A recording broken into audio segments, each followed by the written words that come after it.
शादी की तैयारी। राकेश जी कुछ परेशान से इधर उधर घूम रहे थे। उन्हें परेशान देख मंजू जी ने कहा, आप परेशान क्यों हो रहे हैं? आने दीजिए, उन्हें देखते हैं क्या कहते हैं। राकेश जी ने कहा, मुझे पहले ही पता था यही होना है। 15 दिन शादी के लिए रह गए हैं, कुछ समझ नहीं आ रहा।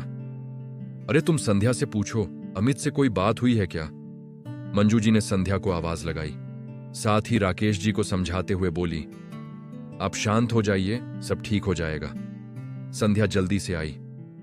क्या बात है मम्मी पापा, इतने परेशान क्यों हैं?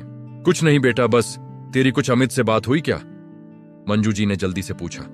राकेश जी ने उन्हें घूरते हुए कहा, बता, क्यों नहीं देती उसे? सुन बेटी, तुझे पता है शादी पक्की हुए 3 महीने बीत गए। उस समय तेरे होने वाले सास, ससुर और अमित से हमने साफ साफ पूछा था कि आपकी कोई डिमांड तो नहीं है। उस समय उन्होंने कुछ नहीं बताया, लेकिन आज सुबह समधी जी का फोन आया, बोले कुछ जरूरी बात करनी है। मैं आपके घर आ रहा हूं। क्या अमित ने भी तुझे कुछ बताया है? क्या डिमांड की है मुझे पहले से बता दे, मेरा दिल बैठा जा रहा है। संध्या ने कहा, नहीं पापा, अमित से इस बारे में कोई बात नहीं हुई है, और हां, अगर वो ज्यादा डिमांड करें तो आप रिश्ता तोड़ देना।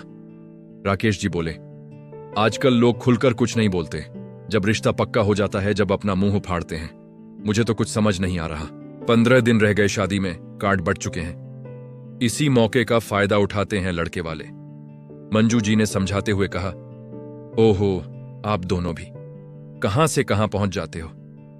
पहले उन्हें आने दीजिए, बात करेंगे।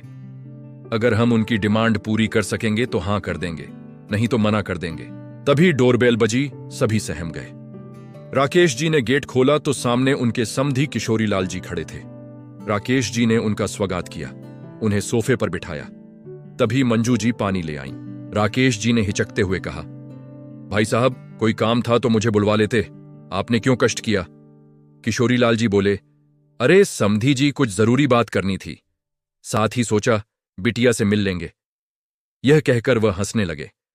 उनकी हंसी में फीकी हंसी मिलाते हुए राकेश जी ने कहा, बेटा संध्या, इधर आओ।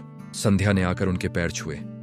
किशोरी लाल जी ने मिठाई, फल देते हुए कहा, बेटी ये रख ले, तेरी सास ने भिजवाए हैं। कुछ ही देर में मंजू जी ने नाश्ता लगा दिया।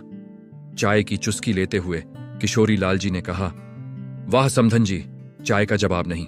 हां तो भाई साहब, मुझे कुछ जरूरी बात करनी थी।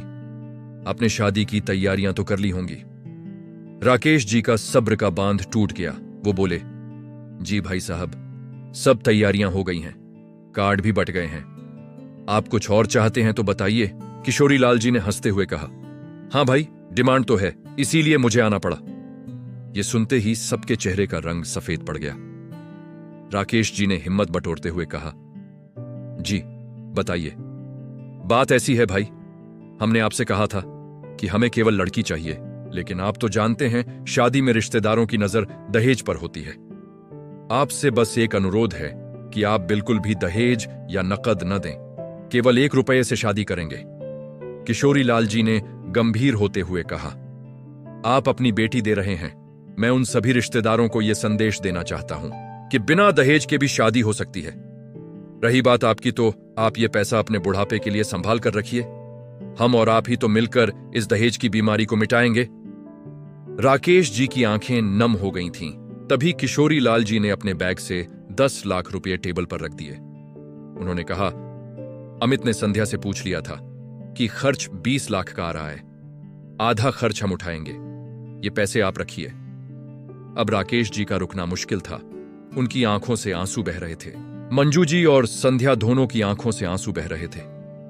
संध्या ने पैर छुए तो किशोरी लाल जी ने एक लिफाफा पकड़ा दिया। उसमें लिखा था, बेटी अपने पिता का ध्यान रखना, वे बिल्कुल चिंता न करें। कोई परेशानी हो तो मुझे फोन कर देना। शादी बेटियों के लिए है, व्यापार के लिए नहीं। आइए दहेज मुक्त समाज का निर्माण करें।